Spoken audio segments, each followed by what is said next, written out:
우리가 방금 읽었던 이 말씀을 가지고요, 오직 하나님께만 영광을 돌리라라고 하는 제목으로 오늘 말씀을 함께 상고해 보도록 하겠습니다. 우리가 오늘 읽었던 이 본문의 이야기 속에서 1절에 보면 이러한 말씀으로 시작합니다. 우시아 왕이 죽던 해 이사야가 한 환상을 보게 됩니다. 근데 그 환상이 어떤 것이었냐면 바로 주께서 높이 들린 보좌에 앉아 계시는 그 환상을 보게 되어지고 그의 옷자락이 성전에 가득한 그 모습을 바라보면서 그 왕을 모시고 있는 그 전능하신 여호와 하나님 모시고 있는 그 스랍들이 날며 하나님 향하여서 거룩하다 거룩하다 거룩하다 만군의 여호와여 그의 영광이 온 땅에 충만하도다라고 하는 이 찬양의 소리를 그가 보고 듣게 되어집니다. 오늘 본문의 이야기는 단순히 그냥 이 천사들이 이 스랍들이 하나님을 향해서 경배와 찬양과 존귀와 영광 올려드리는 이 하나의 사건만을 우리가 바라봐야 될 것이 아니라 우리 그리스도인의 삶이 어떠한 믿음의 자세를 가지고 이 땅의 삶을 살아가야지 될 부분들을 우리는 이 말씀을 통해서 또한 상고해 볼 필요가 있다는 겁니다. 우리 그리스도인들은 영광에 앉으신 하나님을 바라보고 하나님을 의지함으로 우리 이 땅의 믿음의 삶이 하나님께만 영광을 올려드리며 하나님 앞에 예배함으로 우리 믿음의 삶을 통하여서 세상 가운데 우리 믿는 자의 믿음의 모습들이 온전히 나타나는 그런 거룩한 성도의 삶이 바로 이 성도의 삶 속에서 끊임없이 고백되어져야 됨을 우리는 잘 알고 있습니다. 그런데 이러한 믿음의 삶을 살아낼 수 있는 방편은 세상의 가치 기준 가운데서 삶을 살아나갈 때 우리는 그러한 삶을 도무지 살아낼 수 없음을 또한 우리는 보게 되어지죠. 세상의 가치 기준, 하나님 나라의 가치 기준, 이 두 가지를 우리의 삶 가운데 놓고 우리의 삶을 어느 방향으로 갈지에 대한 부분들을 우리가 먼저 생각한다면 우리 그리스도인들은 마땅히 하나님의 그 나라의 가치 기준을 따라가는 것이 너무나 우리에게 마땅한 일인데 참 우리의 성도의 삶이라는 것이 세상 가운데 삶을 살아가고 있기에 세상의 가치 기준을 완전히 무시할 수도 없기에 우리가 세상 속에서 끊임없이 갈등하는 그런 모습들을 우리가 자주 발견하게 되어집니다. 그러할 때 우리가 가져야 될 모습은 어떠한 모습이냐 하면 하나님 앞에 우리 믿음의 자세가 어떠한 자세로 서 있는지를 먼저 바라볼 수 있어야 합니다. 오늘 읽었던 본문 속에서도 보면 천사들이 그들의 눈을 가리고 그들의 발을 가리고 또한 날며 하나님 향하여서 외쳤던 그 믿음의 고백을 우리는 잘 살펴보아야 됩니다. 우리 하나님의 영광은 어디서부터 어디까지 허락되어지는지를 이들은 그들의 찬양을 통해서 우리에게 보여주고 있습니다. 하나님의 영광은 세상 시작부터 끝까지 바로 온 땅에 충만한 영광이 바로 하나님의 영광이고 하나님의 은혜의 범주입니다. 그 범주 안에 우리가 살아간다면 우리가 먼저 바라봐야 될 것은 하나님의 영광을 바라보는 믿음의 삶을 가지고 그 믿음의 시선을 가지고 우리가 이 땅의 믿음의 삶을 살아감에 있어 세상의 가치 기준 속에서 정말 하나님의 백성다운 믿음의 삶을 살아간다면 과연 우리의 믿음의 걸음이 어떠한 믿음의 걸음을 걷게 될지에 대한 부분들은요 우리 믿음의 선진들의 믿음의 삶을 통하여서 우리는 이미 잘 보아 알고 있습니다. 요셉이 그러하였고 다니엘이 그러하였고요 또한 많은 믿음의 선진들이 그러한 믿음의 삶을 우리에게 보여주었습니다. 그들은요 세상의 법, 세상의 가치 기준 충실하게 지켜나갔습니다. 그곳에서요 정말 누구보다 앞서 그들의 그 법들을 정말 그 도덕적인 부분들, 윤리적인 부분들을 철저하게 지켜나가면서요 그들의 중심 가운데는 하나님의 영광이라 하는 하나님께만 영광 올려드린다 하는 이 믿음의 기준을 철저하게 세워나가는 그런 믿음의 삶을 우리에게 밝히 보여주었죠. 그러한 믿음의 삶 속에서 그들 또한 어려움을 겪게 되어졌습니다. 근데 그 어려움을 겪을 때마다 그들이 했던 일이 무엇일까요? 세상 가운데서 타협하지 않았습니다. 세상 가운데서 신앙을 가지고요 신앙과 세상이라는 그 기준을 바라봤을 때는 언제나 신앙을 먼저 쫓아나가는 그런 믿음의 삶을 우리에게 보여줍니다. 그 결과가 때로는 참 억울하게 힘듦을 겪고 그 힘듦을 통하여서 정말 너무나 많은 사람들로 하여금 손가락질을 당할 때도 분명히 존재하였습니다. 하지만 그들의 그 다음 발걸음을 하나님께서 어떻게 바꾸셨습니까? 하나님이 세상의 가치 기준이 아닌 하나님의 기준으로 그 믿음의 삶을 걸어갔던 그 믿음의 선진들의 그 발걸음을요 역전시켜 나가는 것을 우리는 성경을 통해서 발견하게 됩니다. 우리 하나님이 행하시는 방법은 우리의 뜻과 우리의 생각 가운데 놓여 있지 않음을 우리가 항시 믿음으로 바라볼 수 있어야 하는 근거가 바로 우리 믿음의 선진들의 믿음의 삶 속에서 우리에게 밝히 나타나는 것입니다. 우리가 그러한 믿음의 삶을 살아가려면 하면 우리가 먼저 가져야 될 것이 어떤 것이냐 하면 우리 안에 거룩한 성도로서의 삶, 거룩한 하나님의 백성으로서의 그 삶이 무엇인지를 우리는 잘 깨달아 알 수 있어야 한다는 겁니다. 여러분들은 그 성화라고 하는 이 말에 대한 부분들을 많이 들어보셨죠. 바로 구원의 서정 가운데 있는 이야기인데 이 성스럽게 변화되어져 간다. 바로 하나님께서 우리를 거룩하게 만들어 나아가는 그 과정을 성화의 그 과정이라고 우리는 신학적으로요 그렇게 표현합니다. 이 성화는 어떠한 그 중심 가운데 놓여져 있냐 하면 그 안에 담겨져 있는 의미는 이러한 말로 설명을 합니다. 우리가 죽는 날까지 점진적으로 옛 성품을 버리고 예수 그리스도의 거룩한 성품을 닮아가도록 하나님의 일하심이 우리 삶 가운데 나타나는 것이 바로 성화다라고 많은 신학적인 부분에 있어서요 이 성화에 대한 부분들 정의를 이렇게 정의하고 있습니다. 전제 조건이래요. 아니 그 내용 가운데 중심에 이 말씀이 있어요. 점진적으로 옛 성품을 버리고 라고 하는 이 전제가 우리에게 비춰집니다. 우리의 삶을 우리의 힘으로 우리의 능으로는요 도무지 바꾸어 나간다는 게 쉽지 않은 것을 우리가 자주 발견하게 됩니다. 여러분은 어떠한 버릇을 가지고 계신가요? 사람들은요 누구나 자신만이 가지고 있는 버릇이 있거든요. 근데 그 버릇을 바꾸려고 하면 굉장히 오랜 시간이 걸립니다. 의식하고 일반적으로 학자들이 얘기하는 것은 한 100일 정도를 잡더라고요. 100일 동안 의식하면서 계속해서 그것을 생각하여서 바꾸려고 노력하면 분명히 그 버릇을 바꿔 나갈 수 있다고 합니다. 근데 100일쯤 지나고 나면 그 버릇이 완전히 바뀌어질까요? 아니요. 여전히 남아있어요. 의식하고 있을 때는 분명히 그 버릇에서 떠날 수 있습니다. 하지만 무의식적인 상황 속에서 그냥 평상시 일반적으로 삶을 살아가는 중에서는요 쉽게 그 행동들이 툭툭 튀어나와 버린다는 겁니다. 제가 사역을 하면서 타지에 있었던 적이 참 많이 있습니다. 경상권이 아니고요 아예 다른 충청권에도 있었던 적이 있었는데 그 지역에 가다 보니 어느 순간에 제 말투도 경상도 말을 쓰기보다는 그냥 표준어에 가까운 그러한 단어들을 많이 썼습니다. 그런데 그 지역에 살 때는 그런 말을 편하게 쓰는데 부모님과 전화하거나 친구들과 전화를 하면 어떻게 바뀔까요? 옛 모습이 그대로 나타나요. 잘 지냈나? 부터 시작합니다. 그러면 옆에 있는 사람들이 깜짝 놀라 쳐다봐요.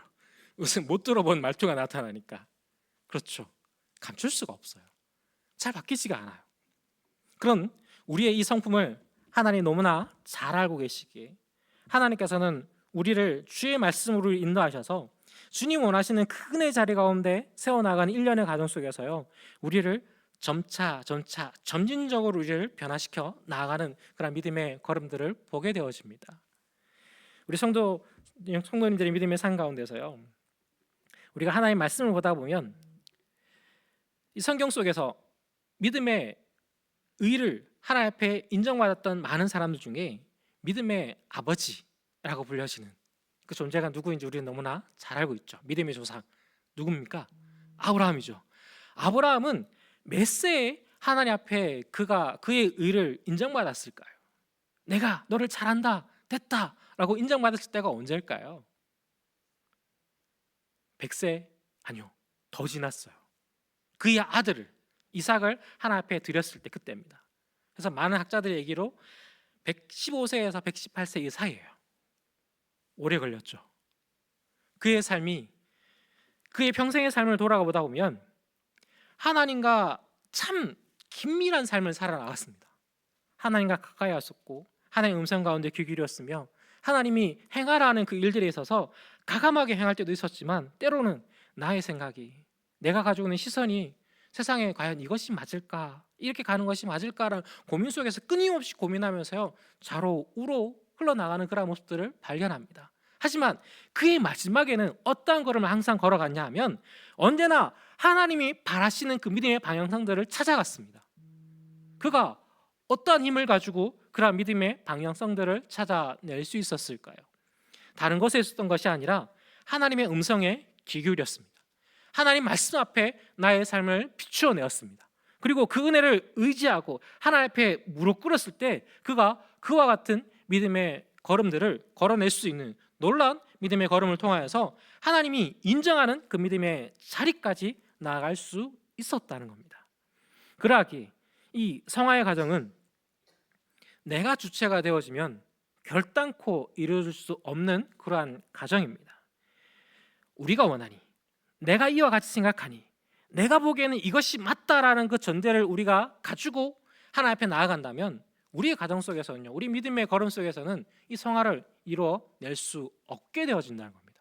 하지만 내 힘이 아니라, 내 능이 아니라 여호와 하나님을 의지하고 하나님 앞에 나의 삶을 온전히 내어 맡기기 시작한다면 그 믿음의 걸음을 통하여서요, 우리가 하나님 원하시는 그 은혜 자리 가운데 나아가게 되며 우리 힘과 우리의 능이 아니라 예수님께서 허락하신 그 십자가의 공로로 말미암아, 그 놀라운 믿음으로 말미암아, 그 은혜로 말미암아 우리가 담대히 주님 앞에 나아가 주의 말씀 가운데 귀 기울이고 주님 앞에 아뢰므로 하나님의 뜻을 발견해 나갈 수 있는 이 놀라운 은혜 자리 가운데 서게 되어진다면 우리의 믿음의 걸음은 매일의 삶이 하나님께로 더 가까이 나아가는 놀라운 영광 가운데 가할 수 있는 그 은혜가 바로 우리에게 허락되어 진다는 겁니다. 또한 하나님께서는 주의 말씀을 통하여서 우리가 어떠한 존재로 이 땅 가운데 삶을 살아야 될지에 대한 부분들을 말씀하여 주십니다. 레위기 19장 1절에서 4절 말씀을 보면은요, 이러한 말씀이 있는데요, 우리 천천히 한 절씩 한번 읽어보겠습니다. 제가 먼저 1절 읽겠습니다. 여호와께서 모세에게 말씀하여 이르시되 너는 이스라엘 자손의 온 회중에게 말하여 이르라. 너희는 거룩하라. 이는 나 여호와 너희 하나님이 거룩함이니라. 너희 각 사람은 부모를 경외하고 나의 안식일을 지키라. 나는 너희의 하나님 여호와이니라. 너희는 헛된 것들에게로 향하지 말며 너희를 위하여 신상들을 부어 만들지 말라. 나는 너희의 하나님 여호와이니라. 아멘. 이 본문 속에서, 레위기 속에서 우리에게 말씀하시는 것이 무엇이냐면 우리를 향하여서요, 거룩하라고 명령합니다. 근데 그 거룩함의 명령에 대한 부분들이 전제가 이러합니다. 하나님이 거룩하니 우리 또한 거룩해야 된다라고 말씀합니다. 왜냐하면 우리 하나님이 우리를 향하여서 주의 말씀을 허락하여 주시고 주의 은혜로 말미암아 이 땅의 믿음의 삶을 살아나갈 수 있는 은혜를 허락하여 주시는 우리의 주인이 되어 주셨기에 그 주인을 따라 우리가 마땅히 거룩해지는 것이 너무나 당연함을 하나님께서는 우리에게 말씀을 통해서 증거하고 있다는 겁니다.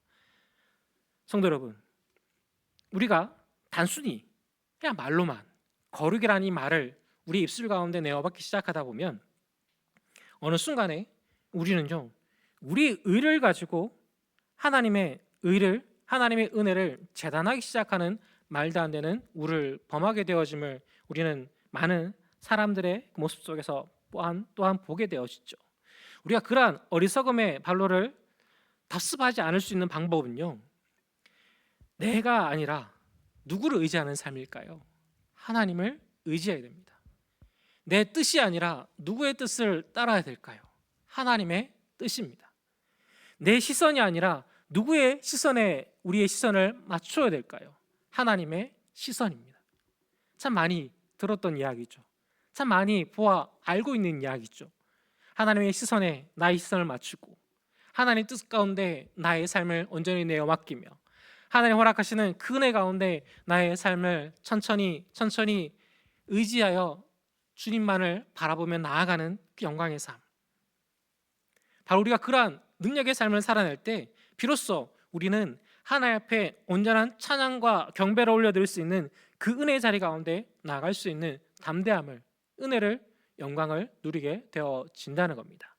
이 모든 기준 가운데는 우리의 힘, 우리의 의, 우리의 능력은 도무지 찾을래야 찾을 수 없다는 겁니다. 우리 하나님의 앞에 나아가 예배한다는 이 하나의 일만으로도요, 하나님 은혜가 아니고는 우리가 이 자리에 올 수 없음을 우리는 잘 깨달아 알고 있죠. 성도 여러분, 여러분 아침에 눈을 뜰 때요, 누구의 힘으로 여러분 눈을 뜨셨습니까?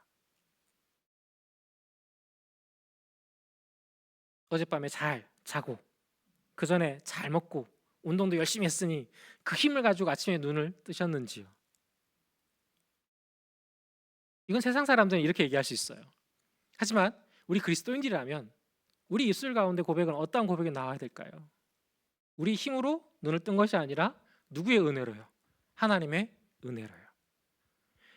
우리의 삶의 작은 모습조차도, 우리 작은 시간들조차도 바로 이렇게 하나님의 은혜를 우리가 바라보고 그 은혜 가운데 나의 삶을 세워 나아간다면 우리의 삶 속에서 분명히 나타나는 것은 우리의 삶을 통하여서 우리는 하나님을 찬양할 수 있게 되어진다는 겁니다.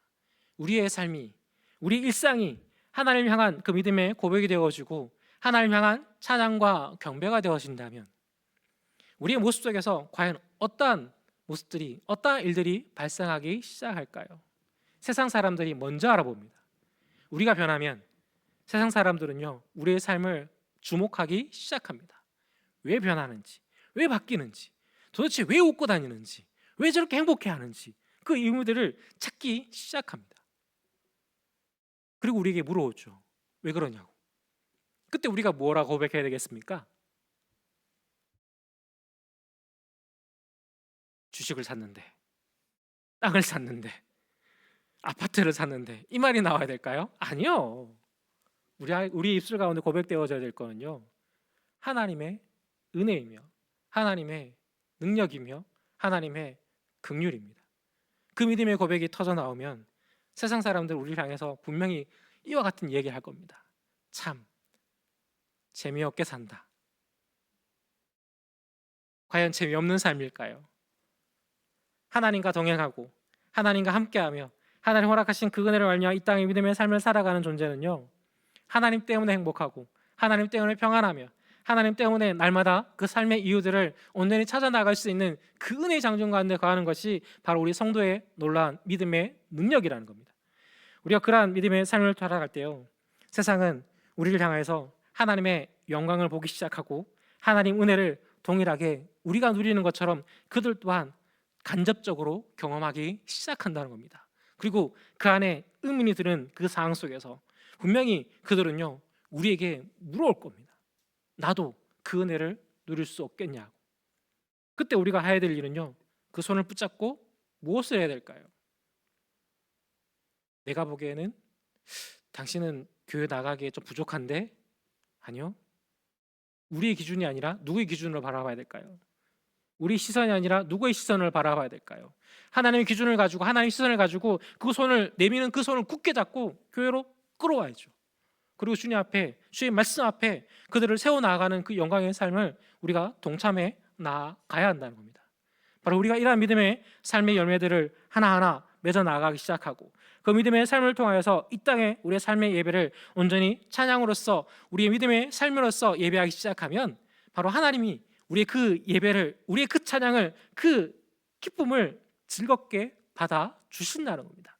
그 믿음의 삶을 통하여서 하나님은 세상 가운데 하나님 은혜를, 하나님의 긍휼을 충만하게 흘려보내는 그런 놀라운 역사들을 이루어내신다는 겁니다.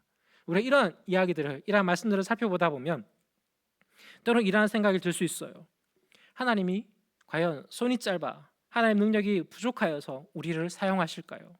아니요. 하나님은 스스로 모든 일들을 하실 수 있는 전지전능하신 여호와 하나님이십니다. 근데 그 하나님이 우리를 지명하여 불렀고요, 우리를 너무 사랑하셔서 우리를 위해서 그 아들을 보내셔서 우리를 살아나게 하셨습니다. 그런데 그 은혜를 단순하게 우리에게 이러한 은혜만을 끝이기 위한 것이 아니라 우리에게 이 땅의 믿음의 삶을 통하여서 하나님의 거룩한 나라의 백성으로서 하나님의 증인으로서의 그 믿음의 사명을 우리에게 허락하사 하나님 베풀으신 그 능력으로 이 땅의 믿음의 삶을 살아 하나님의 은혜를, 하나님의 긍휼을, 하나님의 능력을 날마다 증거하는 그 능력의 장중 가운데 우리를 초청하여 주셨다는 겁니다. 그러하여서 우리 믿는 자의 믿음의 삶을 통하여서요, 하나님께서 그 일들을 함께 해나가시는 이 놀라운 은혜 자리 가운데 우리를 초청하여 주셨고 세워 주셨습니다. 그렇다면 이 은혜를 우리는 어떻게 사용하는 것이 맞을까요? 나만을 위해서요? 아니요. 우리 예수님께서 누구를 위해서 오셨습니까? 나를 위해서 오셨고요, 우리를 위해서 오셨습니다. 이 땅에 있는 모든 자를 위해서 오셨습니다. 그리고 예수님께서 우리에게 예수님께서 걸으셨던 그 믿음의 걸음을 따라올 것을, 그 믿음의 걸음을 답습해 나갈 것을 우리에게 요청하셨죠. 우리가 다른 일을 위해서 십자가에 달려 죽을 수는 없습니다. 우리 그런 능력도, 그러한 힘도, 그러한 은혜도 우리에겐 존재하지 않습니다. 하지만 하나님이 우리에게 주신 그 놀라운 은혜를 가지고 세상 가운데 밝히 나타내어서 하나님이 나를 얼만큼 사랑하는지, 하나님이 나를 통하여서 어떠한 믿음의 역사를 이루어내었는지를 증거하는 그 증인의 자리 가운데 하나님께서 우리를 세우셨기에 우리는 그 은혜를 온전히 고백할 수 있는 믿음의 자리 가운데 우리 매일의 삶이 나아가야 한다는 겁니다. 우리가 그러한 믿음의 삶을 통하여서 천사들이 그들이 찬양할 수 있는 최고의 영광을 가지고 하나님을 찬양하였던 것처럼 우리 또한 우리의 삶 가운데 하나님을 허락하여 주시는 그 놀라운 은혜를 말미암아 하나님을 온전히 찬양함으로 하나님의 은혜가 우리를 통하여서 세상 가운데 밝히 나타나고 넉넉히 흘러나갈 수 있는 그 은혜가 우리 모든 성도들의 삶에 되어지기를 축복합니다. 우리가 이러한 믿음의 삶을 살아갈 때요, 그 믿음의 삶을 통하여서 하나님께서 영광 받으신다고 합니다. 하나님이 우리 믿는 자의 믿음의 삶의 예비를 통하여서요 즐거워 하신다고 하십니다. 누구의 삶요? 우리의 삶요. 다른 이의 삶이 아니라 나의 삶이, 우리 성도 개개인의 삶이 하나님 앞에 믿는 자의 믿음의 삶을 살아나갈 때 그 믿음의 삶을 하나님께서 기쁘게 받으시고 또한 즐거워하시며 그 은혜를 세상 가운데 밝히 흘려보내시는 놀라운 축복의 통로로 우리를 사용하여 주신다는 겁니다. 이 은혜가 단순히 우리가 알므로써 멈춰지는 것이 아니라요 우리 삶 속에서 나타나기를 소원합니다. 근데 그 나타나는 방법은 다른 것에 있지 않습니다. 성도 여러분, 여러분의 시선이 하나님의 시선과 같이 되어지기를 소원합니다. 우리의 마음의 고백이, 우리 입술의 고백이 나의 이유와 나의 생각이 아니라 하나님의 말씀과 하나님의 은혜 가운데 비추어져서 우리 입술 가운데 날마다 하나님의 은혜가 넘쳐나기를 소원합니다. 그 영광의 삶을 통하여서 하나님 원하시는 그 은혜의 삶을 이 땅 가운데 살아내므로 우리 매일의 삶이 하나님께서 허락하시는 그 영광을 온전히 증거하는 하나님 나라의 대사로서 하나님의 증인으로서의 믿음의 삶을 넉넉히 감당하는 우리 모든 성도님 되시기를 다시금 축복합니다. 잠시 기도드리겠습니다. 하나님, 우리 믿는 자의 믿음의 삶 가운데 날마다 주의 말씀을 다하사 여호와